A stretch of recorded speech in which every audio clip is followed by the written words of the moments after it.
Boy, you should know her name. Too focused, she focused on her. Girl, you should know her name. Up late, grinding hard, she's a star. It's Paris, Miss Williams. It's Paris, Miss Williams. It's Paris, Miss Williams. Don't just Paris, Miss Williams. It's Paris, Miss Williams. It's Paris, Miss Williams. It's Paris, Miss Williams. Don't just Paris, she's telling me you won't heal my body, only soothe my body. All in the soap, all in the soap. Give me one of it's Paris, Miss Williams. It's Paris, Miss Williams. It's Paris, Miss Williams. It's Paris, Miss Williams.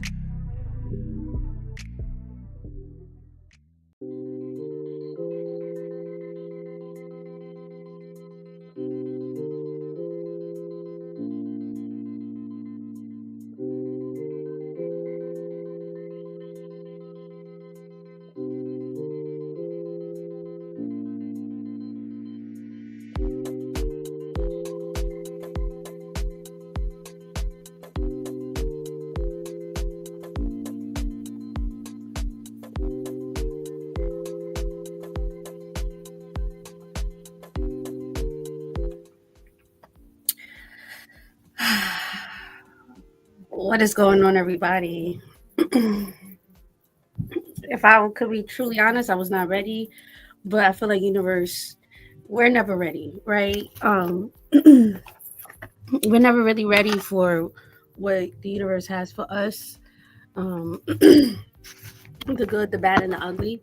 So you just spirit is telling me, spirit was given to me that we just have to go with what we said we was gonna do, right? Make sure that you are a person of your word. Make sure that you are saying the things that you say you was gonna do, and make sure that you execute it for yourself. Okay. Today specifically, we are going to be speaking about my book, Parallel Paths. Okay, a quantum journal to create your best reality. But before we get into the journal prompts, which was inspired by another collective reading that we had did about what is holding us back, and then I said I was going to do a free webinar, which is actually really helping me with teaching. One of the things that I wanted to speak about today was actually what is the benefits of journaling, right? I'm going to just give you what chat spoke about as far as the benefits of journaling. And then I will give you my personal experience of what I feel what's the benefits of journaling. If you guys want to put down your comments on what is the benefits you felt from journaling, please go ahead. Journaling helps with emotional clarity, helps you process emotions and make sense of how you are feeling, provides a safe space to release frustration, sadness, or anger. Stress and reduction. Writing things down can relieve mental pressure and reduce anxiety, helps clear the mind and lessen emotional overwhelm. Self discovery. Encourages reflection and self awareness, reveals patterns, triggers, and limiting beliefs over time. Goal setting and manifestation. Solidifies intentions and bring clarity to goals. Acts as a vision board in written form, especially when used consistently. Problem solving. Helps you think through challenges logically. Now, I just want to speak about my personal experience journaling throughout the years. I've had journals since I was like 21, and I still have those journals. And one thing I love about journaling is that you could be able to go back and reflect on how far you've came, how much the universe or God has made you pivot from certain situations, and how much that the God or the universe, I'm going to say God, okay? If you get upset with that, that's fine. How God has pivoted us all from experiences and situations, and being able to write those things down actually is like a manifestation. I personally, anytime, and I'm just into syntax, Anytime that I write something that I'm having a challenge with, I like to also say things that I'm grateful for, because words are spells regardless. And writing it down is actually amplifying that situation even more, right? So when it comes down to journaling specifically, moving forward, if you decide you want to be a master of journaling, I will highly recommend that if you have a situation that is challenging, right? We're not going to say that it's going to be hard or you're going through an obstacle. It's a challenge. We want to be able to also put down things that we're grateful for after we speak about the challenges. Your words are very important when it comes down to writing and manifesting and journaling. Okay. Hello, hello, hello. Ra says, thoughts are never ending. Journaling helps me know which thoughts need to change and which thoughts need to be enforced more. Exactly. Exactly. So I'm going to read you a little bit. Ooh, I'm going to just read you a little bit of my book is available on my website. You can also get it on Amazon today. And I spoke about this on Instagram a little bit, but today I'm going to go a little bit more detailed on this topic, and then I'm going to also give you the solution, which is the next page. Okay. Paradoxal intention. Paradoxal intentions is a fascinating psychological and cognitive technique. It involves asking a person to intentionally engage in an exaggerate very behavior, thought, or experience they fear. This approach helps us to break cycles of anxiety, avoidance, or obsession by reframing the relationship they have with the fear or unwanted behavior. When we try to avoid or suppress a fear, we often strengthen it. By intentionally leaning into the fear, we diffuse its power and break the cycle. How many of us in the chat have been through certain things, like if it was a bully in school, right? I could tell you a whole bunch of experiences, right? Where something here is so scary and you just have that snapping point and you like, fuck it, excuse my language. I'm going to actually go towards the fear. And when you go towards the fear, you realize how minuscule it really is. You break the cycle of that obsession of that fear. It's like, I mean, use a bully, right? There could be a bully at school. Every day they talking about you. Every day they say some shit, right? And you let it slide. And now you go home, you're stressed out. You know, you come into school, you're stressed out because you know you're gonna see this bully. You know the timing that this bully's gonna come. And then one day you just get tired, and you face that bully. You're like, you know what?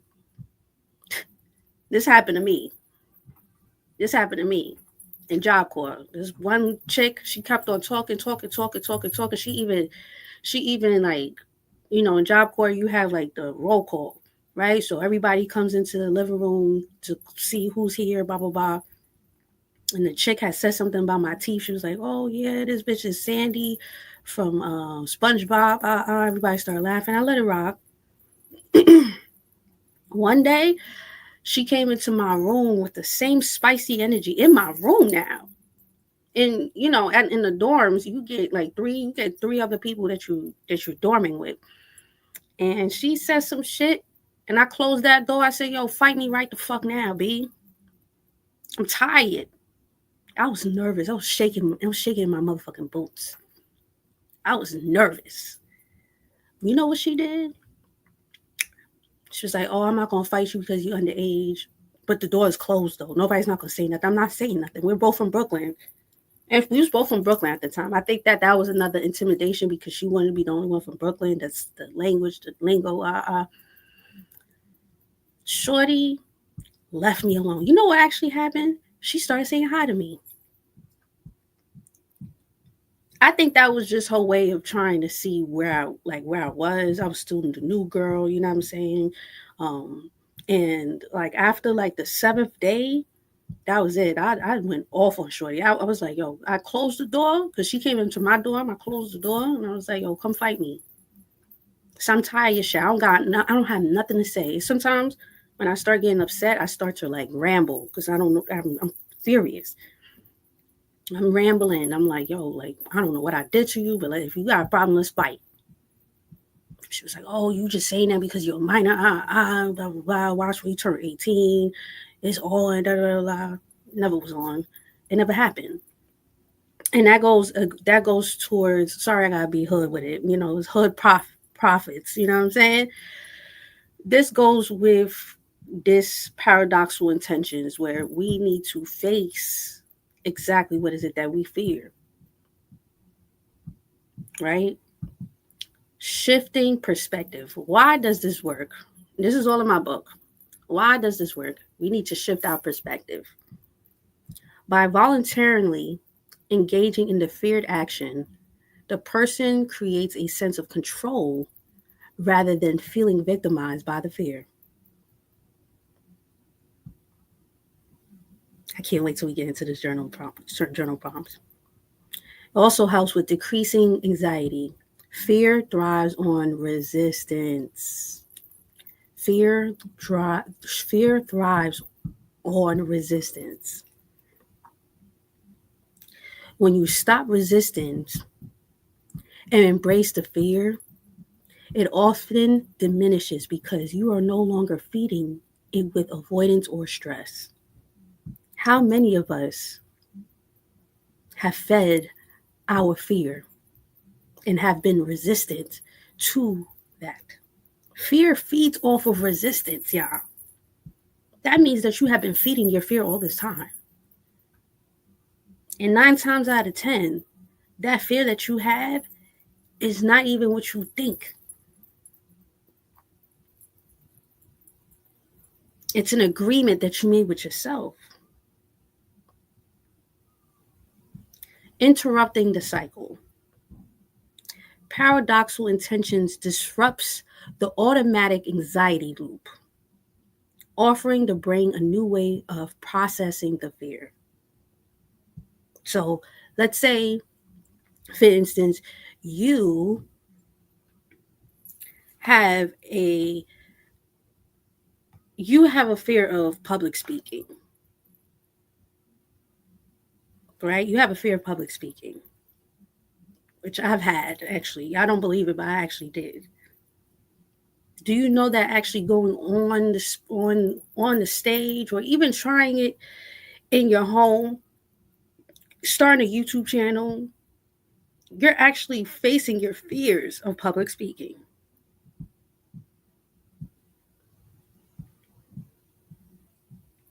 Just as the paradoxical intentions requires individuals to shift their approach to fear, quantum physics suggests that alternate realities exist based on the observer's choice and focus.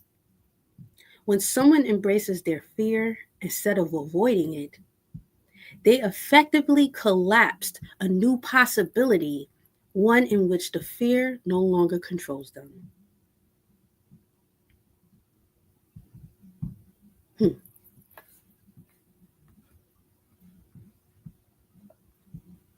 So we are speaking about paradoxical intentions. If you want to write this down and look it up yourself, this is psychology.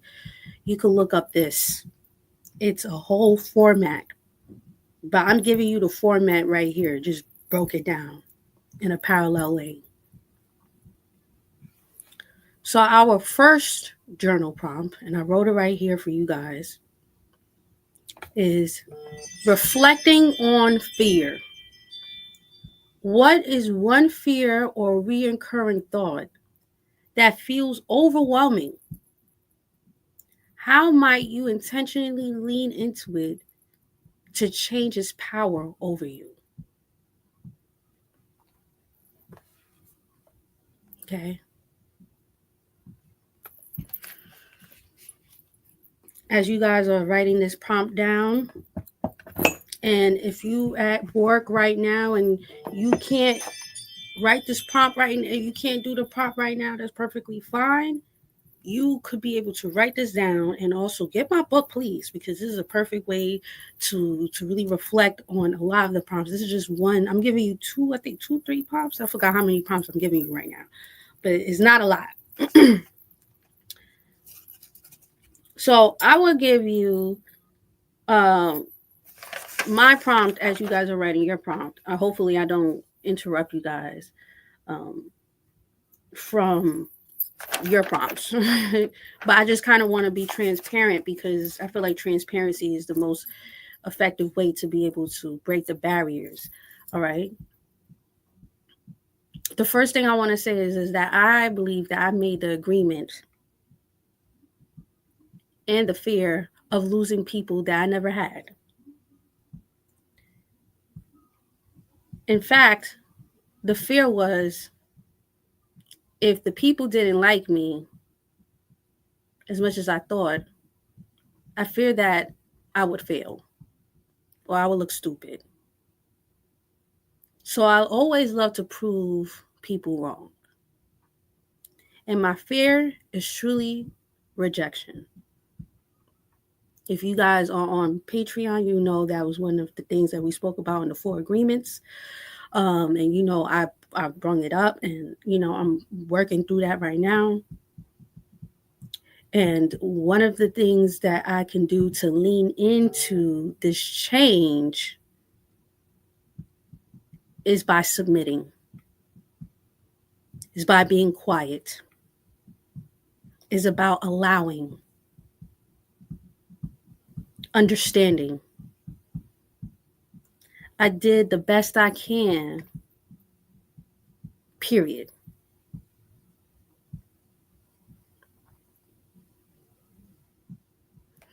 One other thing that I read today was, are you determined or are you desperate?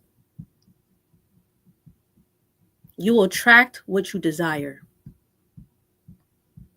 But when you trust, let go, and choose to create joy each day, then you create a new reality, that parallel path. I wrote, what if I've been trying to attract what I didn't want,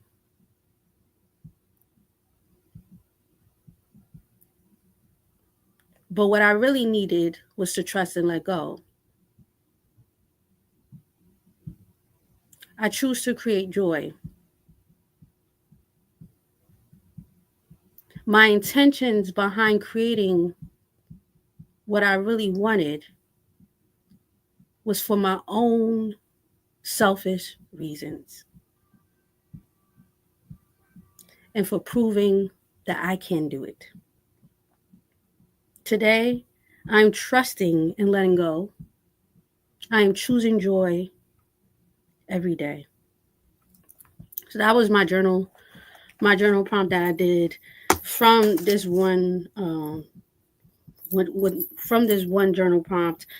If you guys would like to put your ideas in the chat of, you know, reflecting on this fear, what is one fear or reoccurring thought that feels overwhelming to you, and how might you intentionally lean into this change?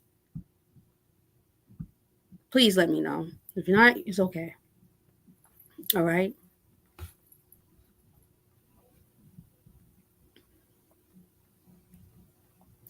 So now that we got into knowing what a paradoxical intentions is, now we are focusing on getting past the paradox. Okay, getting past the paradox. All right.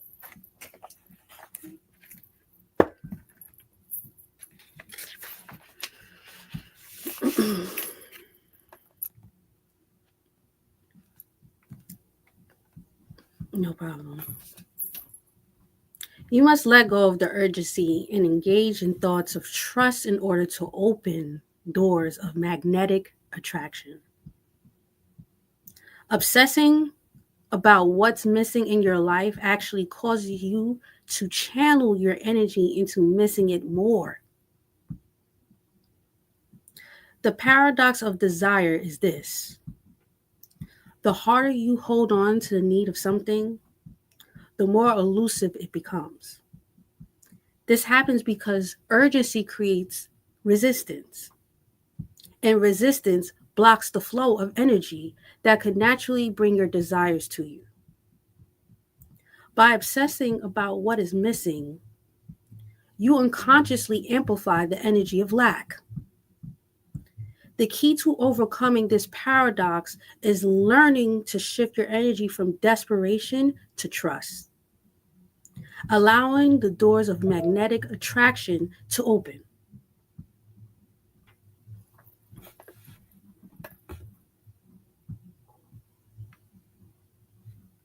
It's a little painful, but I know that this is the medicine. Shadow work is painful.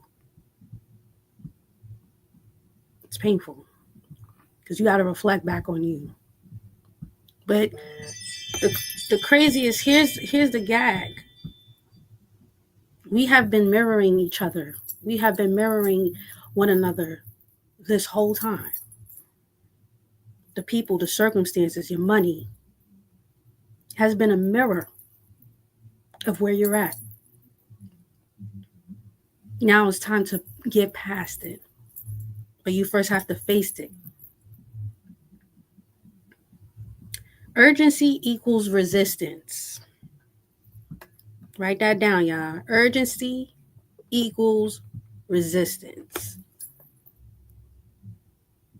Urgency stems from the fear that you might not achieve or receive what you desire. All in my book, y'all. This fear creates a cycle of resistance because you are focused on not having it. Think of urgency as pulling a rubber band. If you pull too hard, it snaps back at you, creating tension instead of ease. The energy of obsession.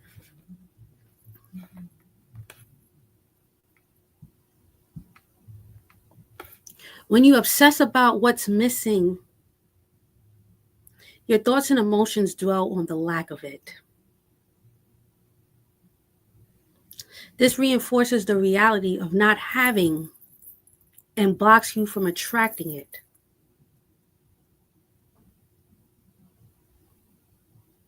Imagine focusing on an empty cup,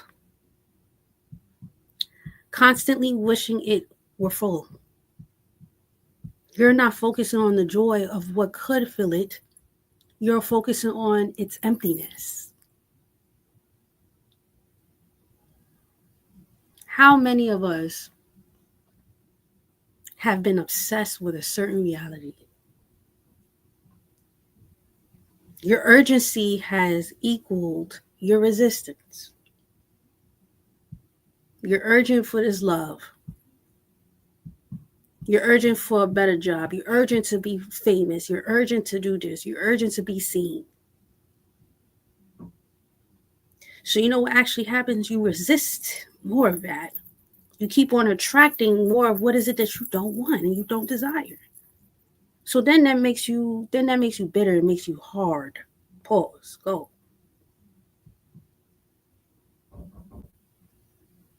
And now you're mad at the world because of the fact that you have been trying to attract something here that you actually have been resisting. And wherever you are in your life, that's love, that is a job, if that's being seen, if that's being heard.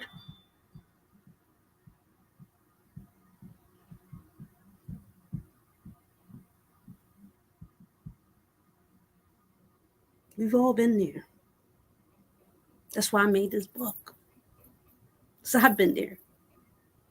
I'm not coming at you. I'm with you. I'm here with you right now.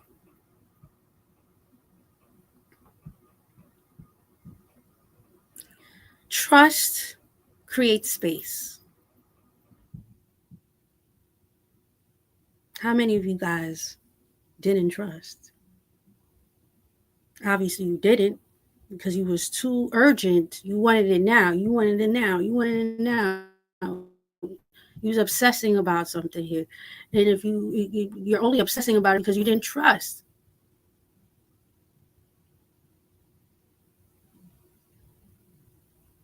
Trust creates space. Letting go of urgency doesn't mean giving up on your desires. It means trusting that the universe, your subconscious mind, or life itself is working in your favor. Trusting allows you to open up to possibilities, opportunities, and synchronicities that you might miss when you are facing on control. Trust creates space. Magnetic attraction. Attraction thrives in a state of flow where your thoughts and emotions align with the abundance, joy, and gratitude. When you embody trust and release obsession, you energetically become a magnet for what you desire. The universe reflects back the energy you project. Yeah, I said it. Let me write that down. The universe reflects back the energy you project. When you project trust and fulfillment, you draw more of that into your reality. All in my book, y'all. Hey, King Simon. You draw more of you draw more of that into your reality. When you project trust and fulfillment.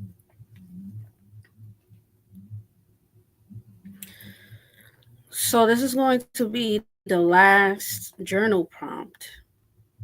You guys like this, go get my book. I want you guys to write about an area in your life where you feel stuck or impatient. What fears or beliefs are making you hold on so tightly to that desire?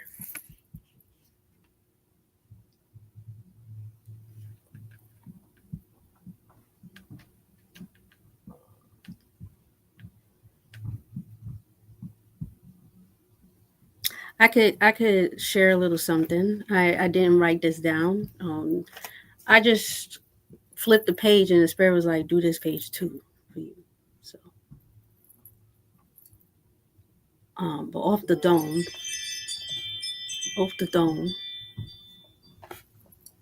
I could speak about an area in my life where I was impatient when it comes down to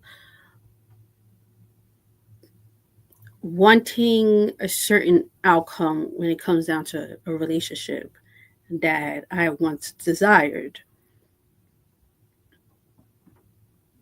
I felt stuck because in my mind, I thought that the relationship and felt like the relationship was the right relationship for me.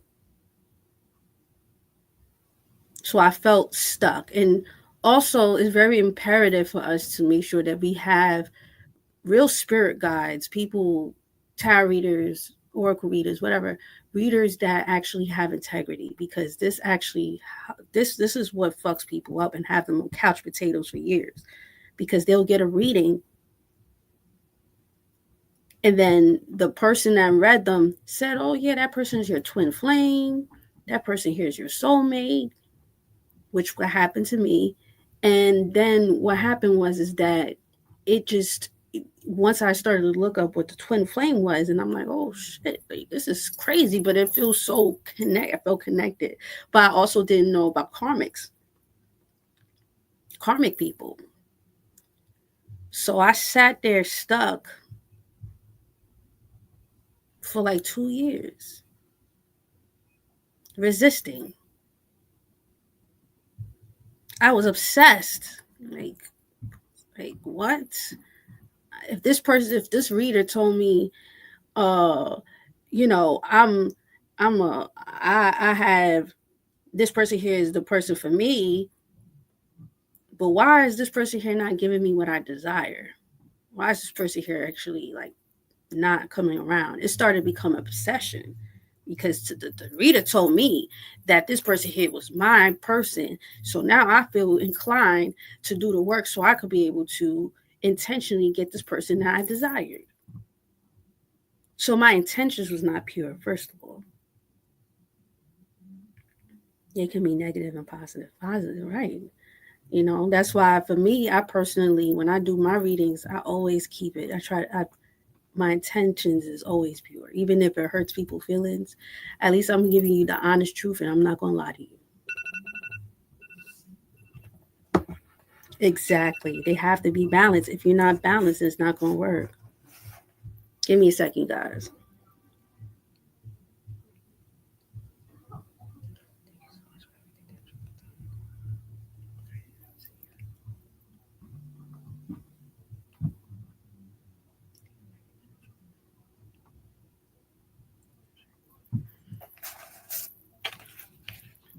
Right. Even if it hurts people's feelings, I would rather tell them the truth than a lie, or tell them what they want to hear for their money. Just because you're giving me money doesn't mean that I'm gonna feed your ego, because then it's gonna be felt in my heart and my intentions. Now I know that I gave you the wrong fucking thing because you gave me some money. You gave me a little tip. Mm-mm.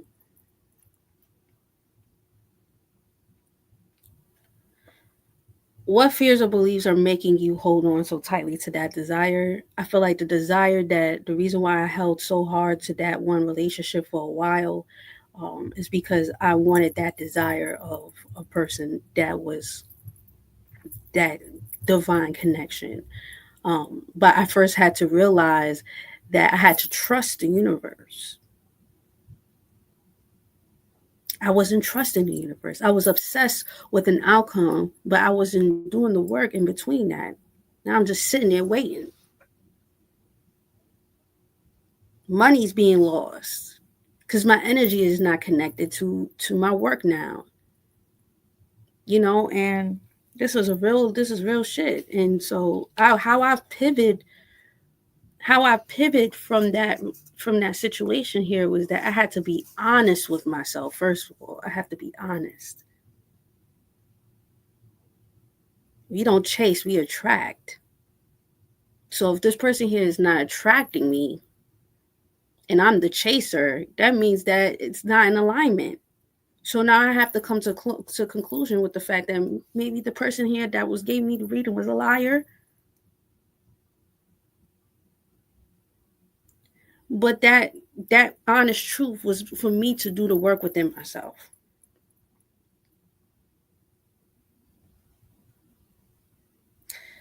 So you guys, I gotta go back into prayer. Y'all heard the alarm clock. That's my praying time. I trust that this is going to be well for you guys. Please go make sure that you guys go get my book. It is on Amazon. If you do not want to go on my website and get it, you could get a signed copy on my website. But if not, please go on Amazon. Amazon is still really good. And get my book, Parallel Paths, a quantum journal to create your best reality.